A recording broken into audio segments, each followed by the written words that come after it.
ಚಕ್ಲಿ ಮಾಡ್ತಾಯಿದ್ದೀನಿ. 2 kg ಅಕ್ಕಿ ಹಿಟ್ಟು ತೊಗೊಂಡಿದ್ದೀನಿ, 4 ಚಮಚ ಬೆಣ್ಣೆ ತೊಗೊಂಡಿದ್ದೀನಿ, 2 ಚಮಚ ಜೀರಿಗೆ ತೊಗೊಂಡಿದ್ದೀನಿ, 2 ಚಮಚ ಅಚ್ಚ ಖಾರದ ಪೌಡ್ರ್ ತೊಗೊಂಡಿದ್ದೀನಿ, 2 ಚಮಚ ಉಪ್ಪು ತೊಗೊಂಡಿದ್ದೀನಿ. ಇಲ್ಲಿ ನೀರು ಇಟ್ಕೊಂಡಿದ್ದೀನಿ.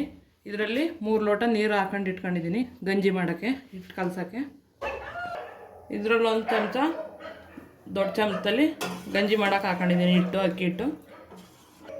ಇದಕ್ಕೆ ಖಾರದ ಪೌಡ್ರು, ಜೀರಿಗೆ, ಉಪ್ಪು ಎಲ್ಲನೂ ಹಾಕೊತಾ ಇದ್ದೀನಿ.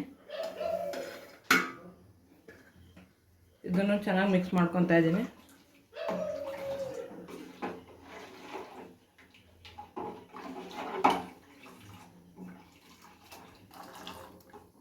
ನೋಡಿ, ಇಷ್ಟು ತೆಳುವಾಗಿರಬೇಕು ನೀರು, ಬೆಂದ ಮೇಲೆ ಗಟ್ಟಿ ಆಗುತ್ತೆ ಅದು. ಇವಾಗ ನಾನು ಬೆಣ್ಣೆ ಹಾಕೊತಾ ಇದ್ದೀನಿ.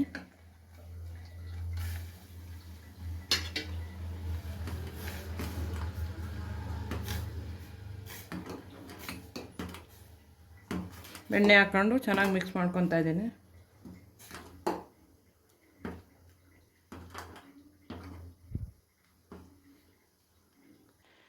ಇವಾಗ ಗಂಜಿ ಅದಕ್ಕೆ ರೆಡಿ ಮಾಡ್ಕೊಂಡಿದ್ದೀನಿ. ಇದು ಗಂಜಿ ರೆಡಿ ಆಗೈತೆ. ಇದಕ್ಕೆ ಹಿಟ್ಟಿಗೆ ಹಾಕೊಂಡು ಕಲಿಸ್ಕೊತೀನಿ.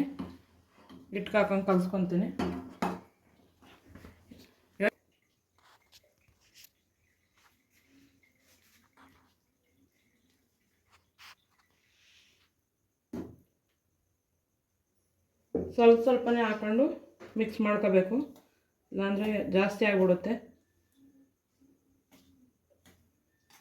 ಬಿಸಿ ಇರುತ್ತೆ, ಸ್ಪೂನಲ್ಲಿ ಮಿಕ್ಸ್ ಮಾಡ್ಕೋಬೇಕು.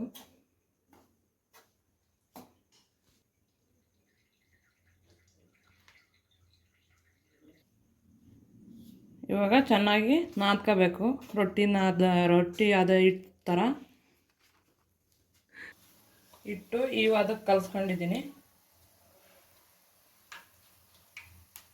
ಚಕ್ಲಿ ಒತ್ತಿಟ್ಕೊಂಡಿದ್ದೀನಿ ಪ್ಲೇಟಲ್ಲಿ. ಇವಾಗ ಎಣ್ಣೆ ಕಾಯಕ್ಕೆ ಇಟ್ಕೊಂಡಿದ್ದೀನಿ. ಅದಕ್ಕೆ ಎಣ್ಣೆಗೆ ಹಾಕೊತೀನಿ. ಇವಾಗ ಎಣ್ಣೆ ಕಾದೈತೆ, ಎಣ್ಣೆಗೆ ಹಾಕೊತಾ ಇದ್ದೀನಿ.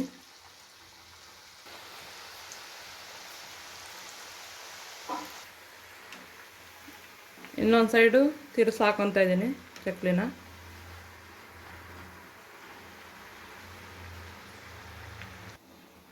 ಚಕ್ಲಿ ಬೆಂದೈತೆ, ಎತ್ಕೊತಾ ಇದ್ದೀನಿ.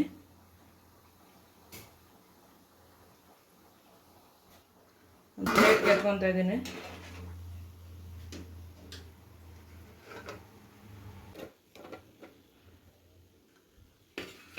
ಚಕ್ಲಿ ರೆಡಿ ಆಯಿತು. ವಿಡಿಯೋ ಇಷ್ಟ ಆದರೆ ಲೈಕ್ ಮಾಡಿ, ಶೇರ್ ಮಾಡಿ, ಸಬ್ಸ್ಕ್ರೈಬ್ ಮಾಡಿ. ನೀವು ಒಂದು ಸಲ ಮನೇಲಿ ಟ್ರೈ ಮಾಡಿ. ಚೆನ್ನಾಗಿ ಬಂದಿದೆ.